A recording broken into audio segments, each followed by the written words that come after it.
सामान्य प्रबंधन की सीरीज चला रहे हैं, उसका ये 7वां वीडियो है। अगर वीडियो अच्छा लगे तो लाइक करें, शेयर करें। चलो आगे बढ़ते हैं। अगला प्रश्न है, प्रबंधकीय ग्रिड सिद्धांत का प्रतिपादन किया। तो इसका सही उत्तर है ऑप्शन स, ब्लैक तथा मॉन्टन ने। अगला प्रश्न है, परंपरागत प्रबंध के अंतर्गत लोकप्रिय शैली है। तो परंपरागत प्रबंध के अंतर्गत जो लोकप्रिय शैली वो जनतांत्रिक है। ऑप्शन स इसका सही उत्तर होगा। अगला प्रश्न, नेतृत्व की किस शैली के अंतर्गत नेता केवल मध्यस्थ तथा समन्वयक के रूप में कार्य करता है। तो इसका सही उत्तर है ऑप्शन ब, नेतृत्व शैली, निर्बाध या स्वतंत्र शैली। अगला प्रश्न है, वह कौन सी सॉरी वह कौन सी नेतृत्व शैली है जिसमें श्रम एवं प्रबंध के मध्य मधुर संबंध बने रहते हैं तथा अनुयायी संतुष्ट रहते हैं। इसका सही उत्तर है ऑप्शन स, जनतंत्रीय शैली। अगला प्रश्न है, शैली शब्द मूलतः प्रदर्शित करता है नेता के। तो इसका सही उत्तर है अ, व्यवहार को। अगला प्रश्न है, किसी नेता के अनुयायियों में परिपक्वता के स्तर में वृद्धि के साथ नेता को अपने व्यवहार में उसी के अनुरूप परिवर्तन कर लेना चाहिए। फोरमैन की यह विचारधारा विख्यात है। तो ये जो विचारधारा है, इसका सही उत्तर है ऑप्शन द, जीवन चक्र दृष्टिकोण के नाम से। अगला प्रश्न है क्वेश्चन नंबर 307, उच्च अधिकारों और अधीनस्थ के बीच होने वाला संचार कहलाता है। तो ये कहलाता है लंबवत संचार। भिन्न पदानुक्रम, अगला प्रश्न, भिन्न पदानुक्रम स्तरों के प्रबंधकों के बीच होने वाला संचार कहलाता है। तो ये कहलाता है विकर्णीय संचार। अगला है, प्रभावी संचार के लिए चित्रों का प्रयोग भी किया जाता है। इसमें प्रमुख है। तो ऑप्शन अ, रूपरेख, ऑप्शन ब, प्रगति लेख, ऑप्शन स, प्रतिरूप एवं दृश्य सामग्री, ऑप्शन द, उपरोक्त सभी। इसका सही उत्तर है उपरोक्त सभी। अगला है कि संचार में संदेशों, भ्रमों एवं आकांक्षाओं आदि का निवारण उसी समय हो जाता है। तो इसका सही उत्तर है मौखिक संचार में। ऑप्शन स इसका सही उत्तर होगा। अगला प्रश्न, वह संचार जो संगठनात्मक चार्ट में प्रदर्शित किए गए संबंधों के आधार पर होता है कहलाता है। तो ऑप्शन अ इसका सही उत्तर होगा, औपचारिक संचार। अगला प्रश्न, प्रबंध सूचना प्रणाली वह प्रणाली है जो प्रबंधों को सहायता करती है। तो निर्णय लेने में, उनके क्रियान्वयन में, नियंत्रण में, और ऑप्शन द, उपरोक्त सभी। तो इसका सही उत्तर होगा उपरोक्त सभी। अगला है, संचार को प्रबंध की सबसे पहली समस्या बताकर इसके महत्व को उजागर किया। तो इसका सही उत्तर है जॉर्ज टेरी ने। सही उत्तर है जॉर्ज टेरी ने। अगला प्रश्न है, संचार कार्य जटिल होने का कारण है।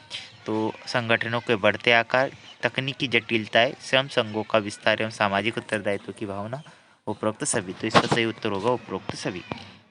अगला प्रश्न है, संचार के साधन है। तो संचार के साधन जो है इसका सही उत्तर होगा तार टेलीफोन, रेडियो, टेलीविज़न, टेलेक्स, उपरोक्त सभी। तो इसका सही उत्तर यहाँ पे गलत छपा हुआ है शायद, तो इसका सही उत्तर होगा उपरोक्त सभी। अगला प्रश्न है क्वेश्चन नंबर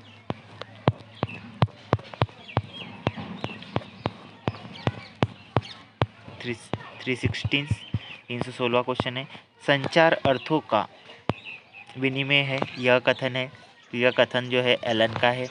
ऑप्शन द इसका सही उत्तर होगा। अगला प्रश्न है, संचार के बारे में किसने कहा है कि यह अर्थ का सेतु है। तो ये कहा है मेयर ने। ऑप्शन स इसका सही उत्तर होगा। अगला है, जे आर हिनरिच के अनुमान के अनुसार किसी कार्य के निष्पादन में व्यतीत किए जाने वाले समय का लाभांश, समय का लगभग कितना प्रतिशत भाग संप्रेषण में व्यतीत होता है। तो इसका सही उत्तर है 70%, सी। प्रबंध का एक विशिष्ट अस्त्र संचार है यह कथन है। तो ये प्रश्न जो है डिलीट माना गया है क्योंकि इसका ये ऑप्शन जो है गलत छपे हुए इसमें। अगला प्रश्न है, WH वाइट के अनुसार संचार का सबसे बड़ा शत्रु है। तो संचार का सबसे बड़ा शत्रु जो है ऑप्शन ब, भ्रम है। 3।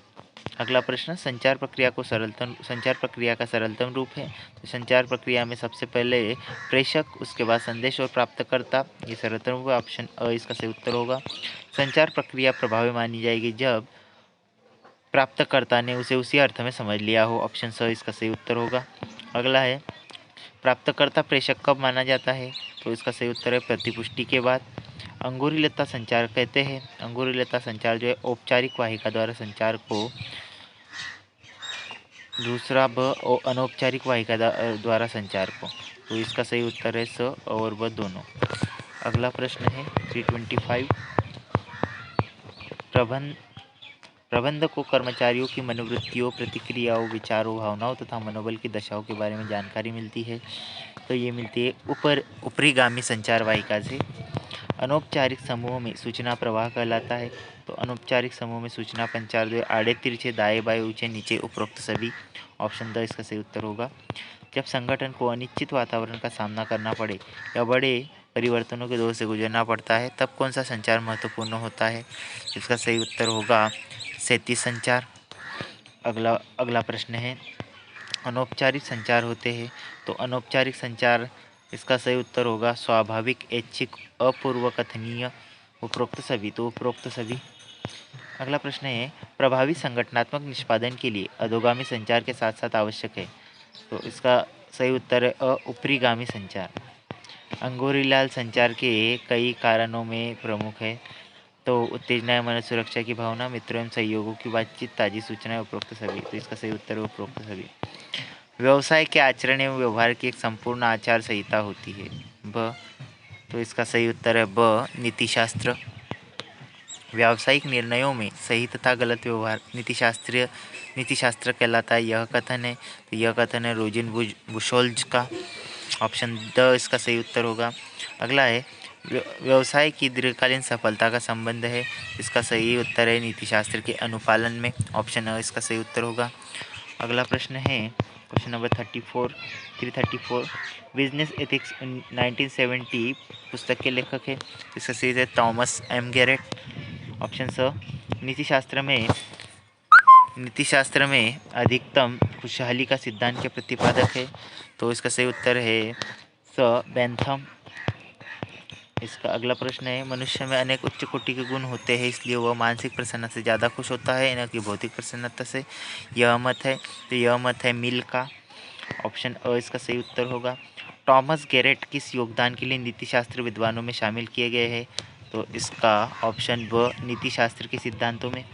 अगला है 338। व्यावसायिक नीतिशास्त्र का दर्शन सर्वव्यापी है क्योंकि इसका सीधा संबंध है। इसका सीधा संबंध सत्य से, सदाचरण से, उच्च चरित्र बनाए रखने से, उपरोक्त सभी थे। तो इसका सही उत्तर है उपरोक्त सभी से। अगला प्रश्न है, एक अच्छा कार्य वो होता है जिससे सामूहिक हित में वृद्धि होती है, जिसे समाज स्वीकार करता है। तो इसका सही उत्तर होगा स और ब दोनों। व्यावसायिक नीतिशास्त्र व्यवसाय के कार्य व्यवहारों, कार्यशैली एवं उसकी जीवन पद्धति में लाता है। तो स सुधार लाता है। ऑप्शन स इसका सही उत्तर है। जिन व्यावसायिक संस्थानों में नैतिक मानकों एवं सिद्धांतों का पालन किया जाता है, उनकी साख में वृद्धि होती है, कार्यकुशलता में वृद्धि होती है, सामाजिक लागतों में वृद्धि होती है, उपरोक्त सभी। तो इसका सही उत्तर होगा उपरोक्त सभी। अगला प्रश्न है 342। नैतिक नियमों के निर्माण में महत्वपूर्ण सिद्धांत है। तो नैतिक नियमों के निर्माण में महत्वपूर्ण सिद्धांत जो है, सार्वभौमिकता एवं स्वायत्तता का सिद्धांत, संतुष्टि का सिद्धांत, सद्भावना एवं शुभकामनाओं का सिद्धांत, उपरोक्त सभी। तो इसका सही उत्तर होगा उपरोक्त सभी। लाभ प्राप्ति के अलावा व्यवसाय के अन्य उद्देश्य भी आवश्यक है, जिनमें प्रमुख है सामाजिक उत्तरदायित्व के प्रति सजगता। तो ऑप्शन स इसका सही उत्तर होगा। ओलिवर शेल्डन ने पहली बार मानवीय संबंधों में व्यवहार की बात की। इसका सही उत्तर होगा 1924-25 में। सुरक्षाएं बढ़ी तो साथ ही असुरक्षाओं ने भी पीछा नहीं छोड़ा, परिणामतः श्रम कल्याण आवश्यक हो गया। यह कथन है टॉमस गैरेट का। अगला है, व्यवसाय का कोई पृथक नीतिशास्त्र नहीं है और न ही इसकी कोई आवश्यकता है। यह विचार है पीटर ड्रकर का। अगला प्रश्न है, श्रेष्ठ नीतिशास्त्र श्रेष्ठ व्यवसाय है, इस बात पर विशेष बल दिया है। इसका सही उत्तर है ऑप्शन डी उपरोक्त सभी ने। अगला प्रश्न है, जिन नियमों की स्वीकृति समाज में आचरण एवं परंपराओं से होती है, उसे कहा जाता है। तो उसे नैतिकता कहा जाता है। ऑप्शन अ इसका सही उत्तर होगा। व्यावसायिक नैतिकता का दर्शन है, तो परिवर्तनीय नहीं है। ऑप्शन ब इसका सही उत्तर होगा। अगला प्रश्न है, किसके अभाव में नियंत्रण संभव नहीं होता? तो इसका सही उत्तर है वह नियोजन के अभाव में नियंत्रण संभव नहीं होता। अगला प्रश्न है, नियंत्रण कार्य करता है। तो नियंत्रण कार्य जो करता है मार्गदर्शक का, ऑप्शन स इसका सही उत्तर होगा। नियंत्रण का कार्य प्रत्यक्ष संबंधित होता है, तो सामग्री से, वित्त से, उत्पादन से, उपरोक्त सभी से, तो इसका सही उत्तर होगा उपरोक्त सभी से। प्रबंध में निर्णय की भूमिका अनिवार्य होती है जब, तो इसका सही उत्तर होगा उपरोक्त में से कोई नहीं। उपक्रम का आकार बढ़ता जाता है, कर्मचारियों की संख्या में वृद्धि होती जाती है, कार्य पद्धतियाँ जटिल होती जाती है, उपरोक्त में से कोई नहीं, तो इसका सही उत्तर होगा उपरोक्त में से कोई नहीं। निम्न में से कौन सा कथन सही है? नियंत्रण पद्धति कुशल कर्मचारियों को अनुशासित करती है, नियंत्रण पद्धति कुशल कर्मचारियों को अभिप्रेरित करती है, नियंत्रण पद्धति कुशल कर्मचारियों को दंडित करती है, नियंत्रण पद्धति कुशल कर्मचारियों को कार्यमुक्त करती है। इसका सही उत्तर है ऑप्शन बी, नियंत्रण पद्धति कुशल कर्मचारियों को अभिप्रेरित करती है। अगला प्रश्न है, किसका संबंध व्यक्तियों से न होकर परिणामों से है? तो इसका सही उत्तर है ऑप्शन ड, नियंत्रण। नियंत्रण का दायित्व होता है, तो इसका सही उत्तर है ऑप्शन द, उच्च प्रशासनिक एवं प्रबंध अधिकारियों का। अगला प्रश्न है, निम्न में से कौन सही है? तो नियंत्रण दायित्व का हस्तांतरण विशेषज्ञों को किया जा सकता है। दूसरा, नियंत्रण दायित्व का हस्तांतरण विशेषज्ञों को नहीं किया जा सकता। ऑप्शन स, नियंत्रण दायित्व का हस्तांतरण विशेषज्ञों में अधीनस्थ को किया जा सकता है।